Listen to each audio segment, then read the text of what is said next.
se dio a conocer una información de que ya se prepara una reunión con acreedores del empresario Ricardo Salinas Pliego, con gente de su gobierno y que incluso podría ser la próxima semana. ¿Podría confirmar ya este encuentro? Sí, todavía no hay fecha, pero sí se va a tener una reunión, como ya lo había comentado. Pero de que sea la próxima semana todavía no. Todavía no está la fecha exacta. Preguntarle si el gobierno se siente firme respecto a este caso, porque si es así, el gobierno, y si pues el gobierno gana en los siguientes meses toda esta serie de litigios, amparos, pues va a necesitar un plan para que las empresas se mantengan operando, porque tienen pues carteras de clientes, acreedores, deudas pendientes con otros privados y son parte de un sistema, por ejemplo del bancario, pero pues al mismo tiempo el gobierno de ganar pues va a tener que cobrarle estos 74,000 millones de pesos. ¿Existe ya un plan, este plan, y qué contempla?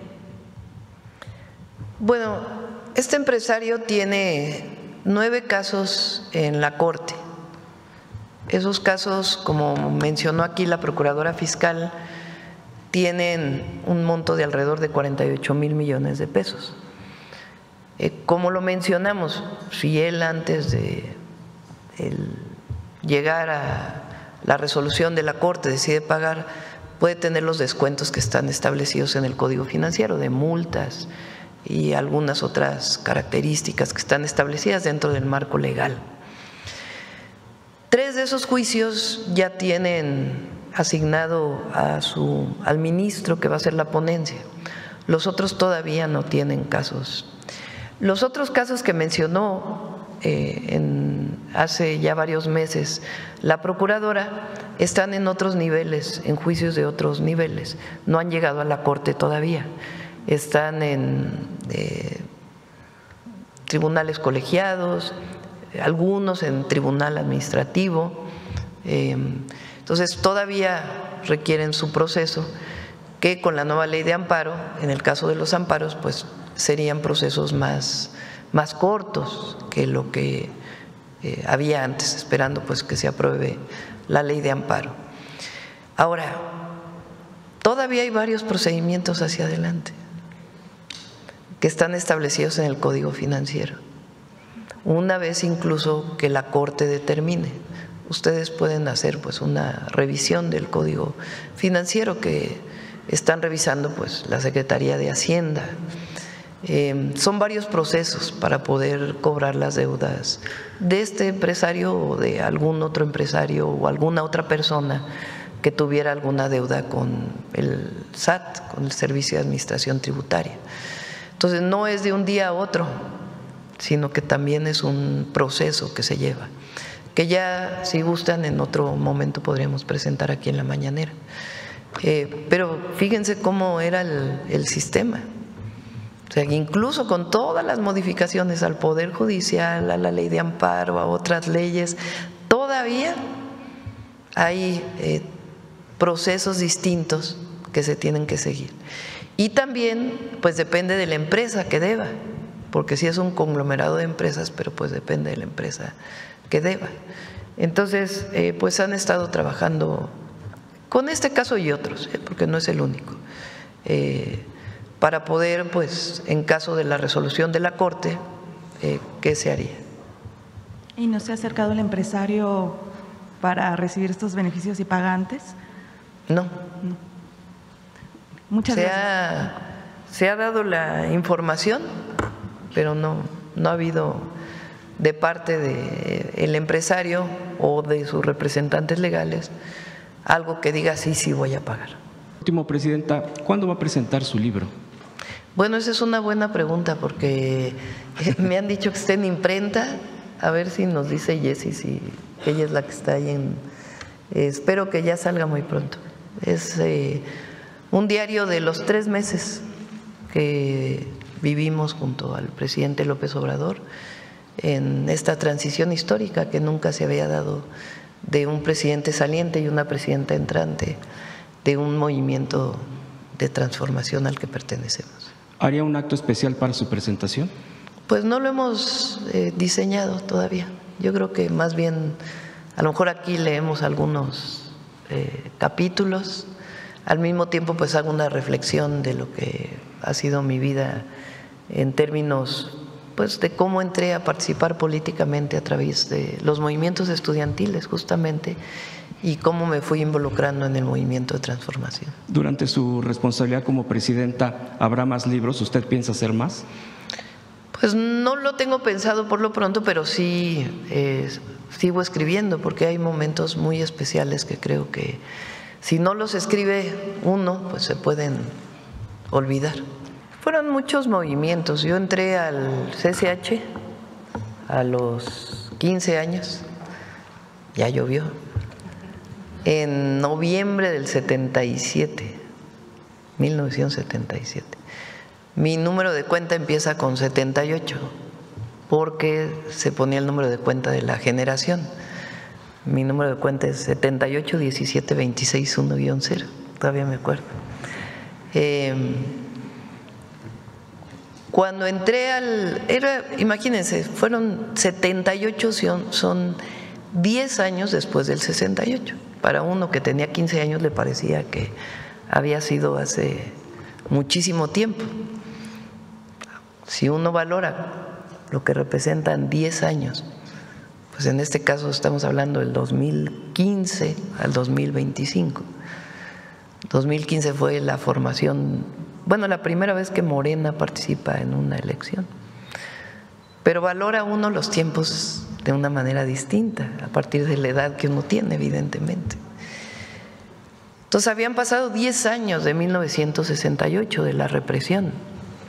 Todavía en 78 se vivía, aunque ya había iniciado una apertura democrática, que así le llamaban en el régimen de entonces, pues mucha represión. Todavía en 78 hay, de esa época, muchos desaparecidos políticos. La primera movilización en la que yo participé fue en el movimiento de rechazados.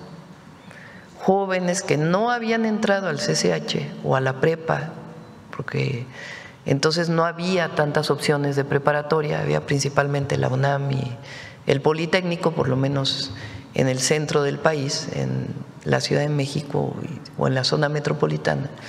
Y muchos jóvenes por el examen de admisión no habían entrado a la prepa. Y a mí me parecía muy injusto que por qué había entrado yo si otros jóvenes de mi edad pues no habían participado. Y de ahí pues participamos en varios movimientos estudiantiles. El más importante de todos se dio muchos años después, que fue en 1986-87, ya como estudiante de la Facultad de Ciencias, que fue el movimiento del Consejo Estudiantil Universitario, en donde conocí a Martí Batres, es más joven que yo, él era de la Prepa 7, yo estaba ya en la facultad, ya en los últimos años de la facultad. También Gatell era muy joven en la Facultad de Medicina, le estaba entrando a Medicina, pero estamos hablando de una generación muy grande. ¿Por qué se dio ese movimiento? Porque el entonces rector Carpizo hizo unas modificaciones al estatuto, donde aumentaba las cuotas de inscripción, acababa con el llamado pase automático de las preparatorias a las facultades y unificaba la forma de evaluación en exámenes departamentales, en pocas palabras. En realidad, si ustedes se fijan, pues era el inicio del periodo neoliberal en nuestro país, con De la Madrid, que entró en el 82, y era una visión de que la educación pública le costaba demasiado al Estado y el estudiante también tenía que aportar, o las familias tenían que aportar. En aquella época lo que se solicitó fue un diálogo público, que era lo que pedían los estudiantes del 68, y en el caso del movimiento del CEU se dio.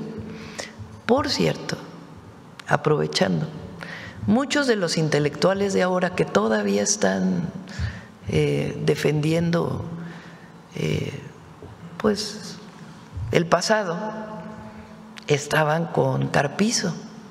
Muchos de ellos habían participado en un movimiento para que los profesores pudieran sindicalizarse en un sindicato que se llamaba el SPA-UNAM fue reprimido. En el 77 entró la policía a Ciudad Universitaria, imagínense, 77. Entró la policía a Ciudad Universitaria para romper una huelga de profesores y trabajadores universitarios. Muchos de los dirigentes del SPA-UNAM y ellos hoy están con los intelectuales orgánicos del pasado, o son los intelectuales orgánicos del pasado. Cuando empieza el movimiento estudiantil, increíblemente esos que habían participado apoyando a que se sindicalizaran los maestros aparecieron del lado de la rectoría, eran los asesores de la rectoría. Y nosotros como estudiantes pues teníamos nuestros asesores, que eran muchos profesores universitarios que habían luchado desde el 68. Ese movimiento estudiantil triunfó, echamos para atrás las reformas de Carpizo y se planteó un congreso universitario que ocurrió después ya podemos platicar otro día de ello. De ahí muchos de los que participamos apoyamos al ingeniero Cárdenas en el 88, que es la primera vez que hay un rompimiento del PRI. Y ese rompimiento del PRI con la corriente democrática y muchos movimientos sociales que habían ocurrido previamente y que apoyamos, pues triunfó en el 88, solo que hubo un fraude electoral con el que llegó Salinas al poder y ya conocemos la historia posterior. Esos principios de aquel movimiento, que era la defensa de los derechos del pueblo de México, en particular el derecho a la educación, son los derechos que mantenemos o las consignas que siguen siendo relevantes para la Cuarta Transformación y que hoy desde la Presidencia de la República impulsamos. El derecho a la educación. El Estado tiene la responsabilidad de dar educación al pueblo de México desde la inicial hasta la universidad de manera gratuita. Y la mejor educación tiene que ser la que provee el Estado, laica, gratuita, de calidad, científica, humanista. Entonces, si me preguntan, pues desde aquí seguimos luchando. No se ha acabado eso. Quien piensa que llega a un puesto de elección y se acabó la lucha, pues está muy equivocado. Seguimos trabajando, solamente que desde esta gran trinchera que nos da el pueblo de México para servirle, pues en la garantía de los derechos del pueblo. Por eso nuestros programas de educación pública, de acceso a la salud pública, de acceso a la vivienda, que son derechos del pueblo de México garantizados en la Constitución. Bueno, ya me extendí. Sí. Presidenta, pues hablando precisamente de mujeres dentro a Jesús Ramírez también lo conocí ahí, en ese movimiento. Él estaba en el CCH Naucalpan y a muchos otros. Y la recordamos mucho desde el Cubo 1 de Trabajo Social, precisamente en la universidad, en la UNAM. Pues bueno, Presidenta, hablando de otras mujeres y retomando un poquito Después de que el Congreso de Perú destituyó a la presidenta Dina Boluarte, argumentando su permanente incapacidad moral. Bueno, ustedes saben que nosotros consideramos que fue un golpe de Estado el que destituyó al presidente Castillo.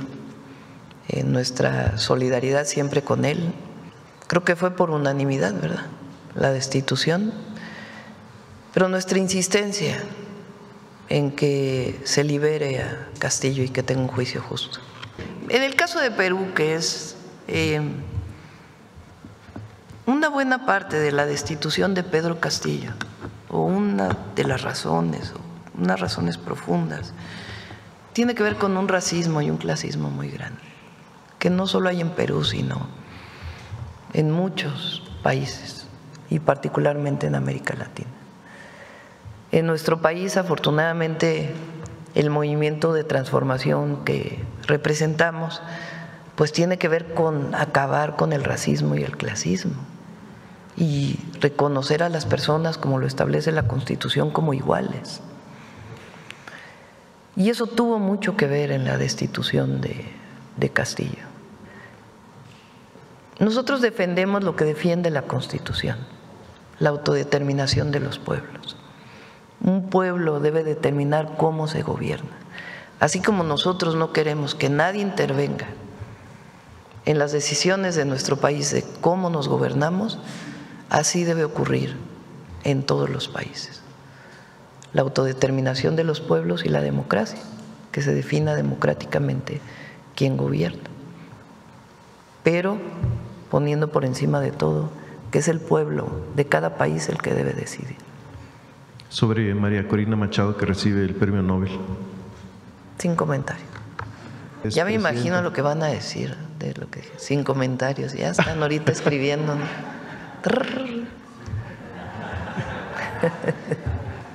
La universidad es autónoma. Difícilmente nosotros podemos intervenir en la vida interna de la universidad. Cuando fui estudiante y académica, pues nunca queríamos que el gobierno interviniera dentro de la autonomía. Si la autoridad universitaria nos pide apoyo para algún tema en el marco de su autonomía, siempre vamos a estar ahí.